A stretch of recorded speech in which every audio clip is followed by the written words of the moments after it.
sou o Leandro de Araújo Crestani, docente da Faculdade Assis Gurkas, Campus Toledo, e venho apresentar o artigo intitulado Forjando a Fronteira, Brasil 1850 e Argentina 1876 e as leis nacionalistas sobre a posse da terra e a imigração. O presente artigo busca analisar a Lei nº 817 de Imigração e Colonização de 1876 da Argentina e a Lei nº 601 de 18 de setembro de 1850 do Brasil, que foram responsáveis pela ocupação das fronteiras internas de ambos os países mencionados.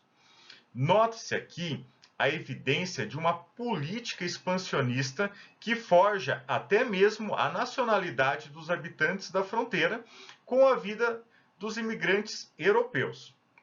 A metodologia desse estudo é pautada por uma pesquisa documental de fontes primárias.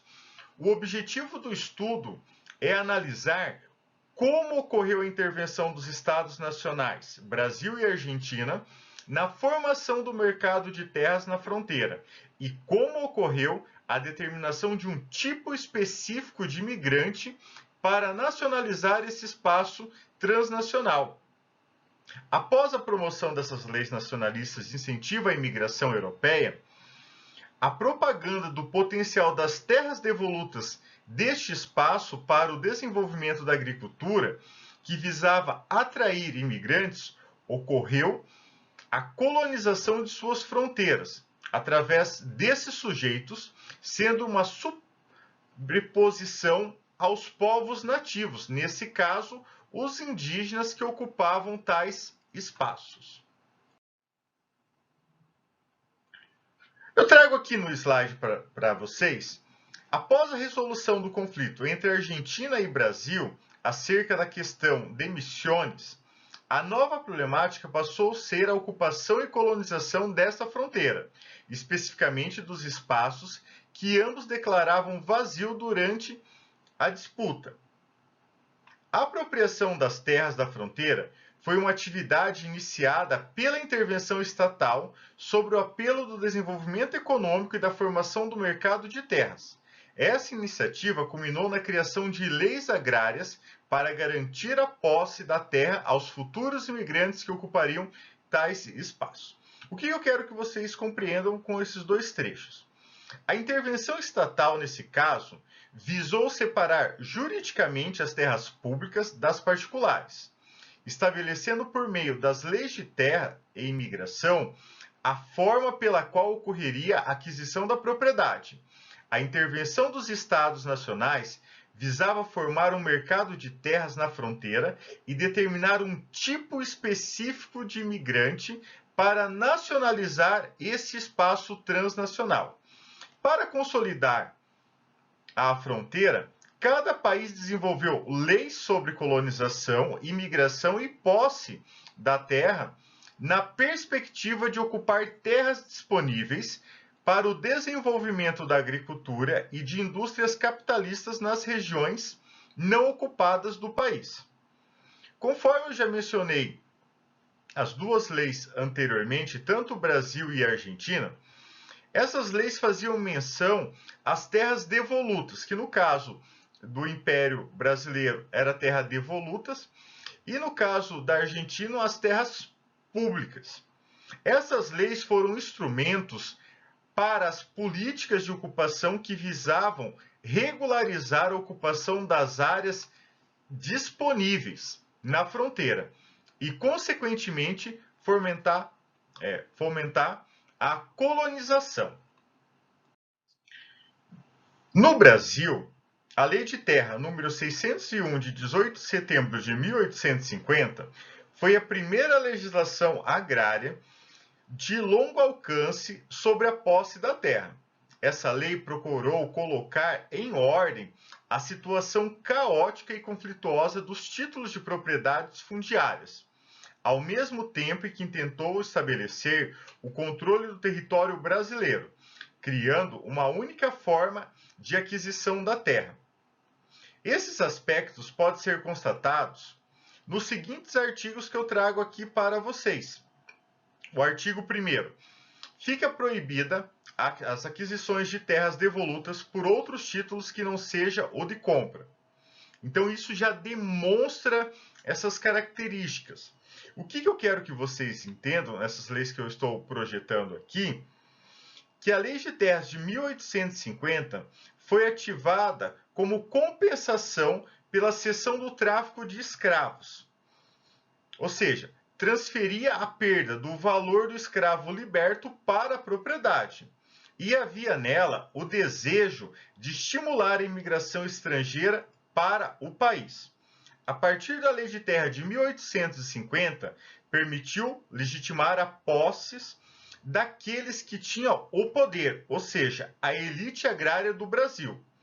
O processo de regulamentação da lei deixou a cargo dos ocupantes das terras e a iniciativa do processo de delimitação e demarcação, nesse caso das elites agrárias e dos grandes centros como Rio de Janeiro, São Paulo e Minas Gerais. Durante a presidência de Nicolás Avellaneda, em 1876, foi sancionada e promulgada a primeira lei que regulamentou a imigração e colonização na Argentina, pela Lei número 817, de 6 de outubro de 1876.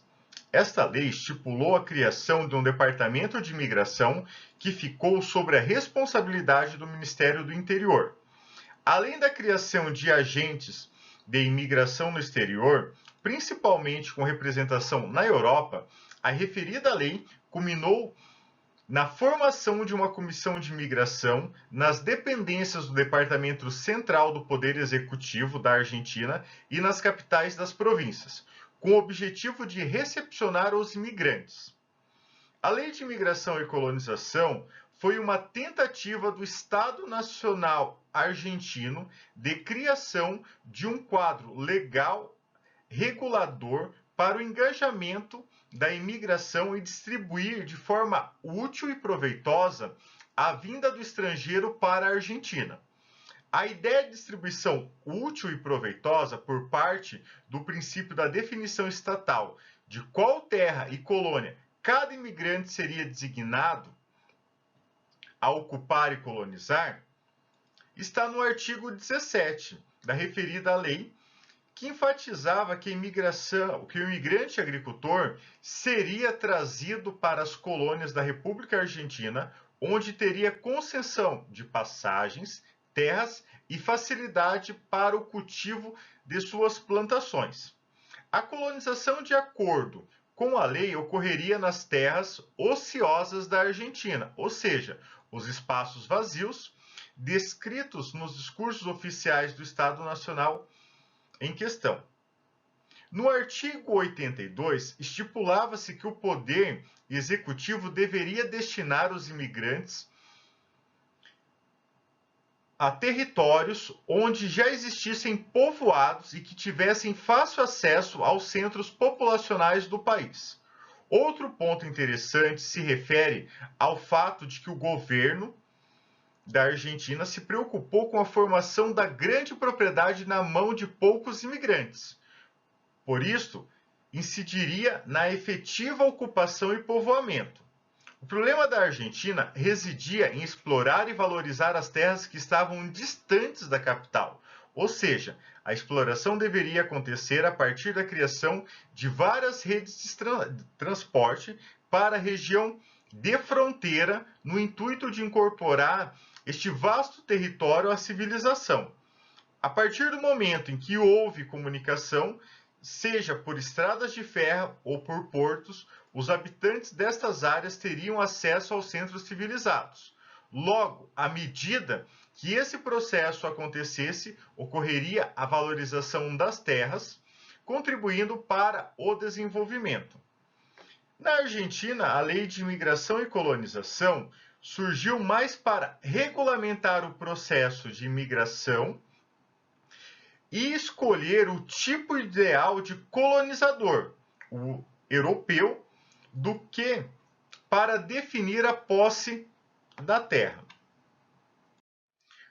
Como considerações finais, eu trago que nessa perspectiva, um dos problemas para a efetivação da presença dos Estados nacionais na fronteira era a presença da população nativa, os índios, tomados como entraves no desenvolvimento do processo de ocupação e colonização. Nós temos que compreender que tanto a criação de uma lei na Argentina e no Brasil que visava sobre a posse da terra e no caso da Argentina a imigração, era para criar um tipo ideal de colonizador para forjar uma identidade, que aqui eu posso denominar de argentinidade no caso da Argentina e brasilidade no Brasil, só que a partir do imigrante europeu e retirando a população nativa do seu território original. Seria isso e até mais.